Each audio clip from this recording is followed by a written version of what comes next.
Hi, I'm Charity. I'm a member of the Paperland and Writers, and today I'm going to be interviewing the author of A Lady's Revenge.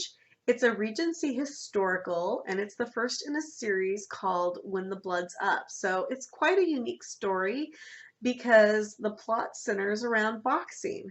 So let's get to it. So today we're with Katie Stein, and she writes as Edie Cay. And you write historical Regency, right? Yes, correct. How is that different from a Regency romance? A Regency romance is centered around the Regency time period in Georgian England. So the difference is the Georgian era lasted during the reign of the King Georges, and the Regency era is when King George III went mad and his son, the Prince Regent, took over. And that period is from 1811 to 1820. So it's a really small time period. And a Regency romance has a lot of different boxes to tick. You have to have the aristocracy. There's Almacs that they go and need to get vouchers to go to the ball and things like that. So there's a lot more manners in those books. My book doesn't have a lot of manners in it. In fact, a lot of it is flouting those manners. So my book takes place during the Regency. It is historically accurate. I did draw on historical sources to make sure that what I was writing was not out of the realm of belief. So I'm not venturing into historical fantasy, but it is Regency historical. It takes place, it is set during the Regency. It is a romance. However, there are no dukes in my book. So. And I'm getting a little tired of dukes, right? Everything's There the are Duke, lots of Earl. dukes. It's like, come on, there's like a zillion of them every day popping up. So average normal people are nice. I use one of the tropes that's really common in Regency romances and I flip it on its head. So one of the very common tropes is the alpha aristocrat hero who then is seen through by the emotionally adept lower class woman. So in my book, I flipped them. So I have an aristocrat, our heroine, who is a bit of an alpha. She's prickly. She's not easy to like, and her love interest is a lower class prize fighter, and he is the one who kind of sees through her and knows that she has more to offer than what everybody else does. So were you always a romance fan? No, in fact, I wasn't. I am a late convert. I went through an MFA program and definitely believed in the literary is best idea. And it wasn't until I met a romance author. I went to the wedding of one of my good friends, and her best friend from college is a romance author and is a romance novelist. And she was so wonderful. Uh-oh. And she was so wonderful to talk to, and interesting and intelligent and so incisive.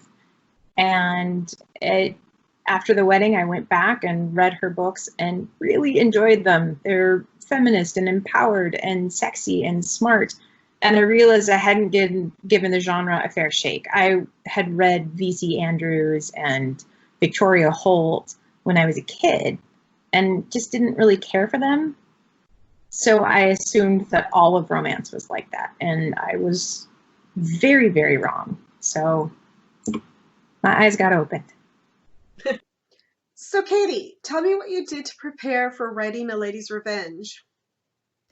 So part of my research was that I took up boxing, and I boxed for, I actually don't even know how long, not terribly long, at this gym around the corner from my house. And it was kind of a sketchy looking place, cement, it was a sketchy looking place with just brick and a single window that had bars over it and a neon sign that said open, and it never went off.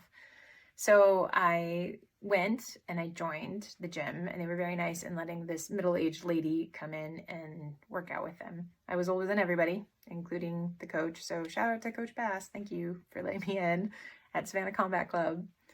And I worked out with him. I boxed several times a week, and it was great, and I loved it. The rhythm of when you start using a speed bag and just the basics. I never did anything crazy, and the only sparring I did really was with other women who were there, but they were far more serious athletes than I was. And I put on a whole bunch of pads and let them punch me, basically, is what happened. I did get a couple hits in the face once. Things just got a little heated, I guess. But it was weird in the moment. It didn't matter at all. You know, I had a mouth guard and I had padding and I had everything, so it was fine. So are you still boxing? I got pregnant, so I stopped boxing. And mostly because my morning sickness was so bad, I couldn't actually stand up most of the time. So then we moved, and my husband put up a heavy bag in one of our sheds, and you know, I've been pretty slow to get out there, and my son, my husband and I, we were out just poking around the sheds, and I started kind of shadow boxing, just kind of getting back into it and around the heavy bag. And my son just looked at me and came over and touched the heavy bag and said, "Mama, no hit." The kid's got a mean jab of his own, so we're trying hard to keep him from hitting. So tell me a little bit about the next book in your series. So my next book is called The Boxer and the Blacksmith, and the boxer is Miss Bess Abbott, who is London's undefeated lady boxer. And her love interest is a blacksmith who has just moved down from Manchester and is in search of his mother. I'm pretty excited about it. I've gotten through the first rounds of edits, and it's another book that I really believe in. It's profoundly personal in non-literal ways. Thank you, Katie, for taking time out of your day to talk to me about your book, A Lady's Revenge, in spite of our connectivity problems. And her new book, The Boxer and the Blacksmith, will be coming out February 1st, 2021, and I am really looking forward to reading it. It sounds like a lot of fun. And thanks, Charity. Thanks for interviewing me.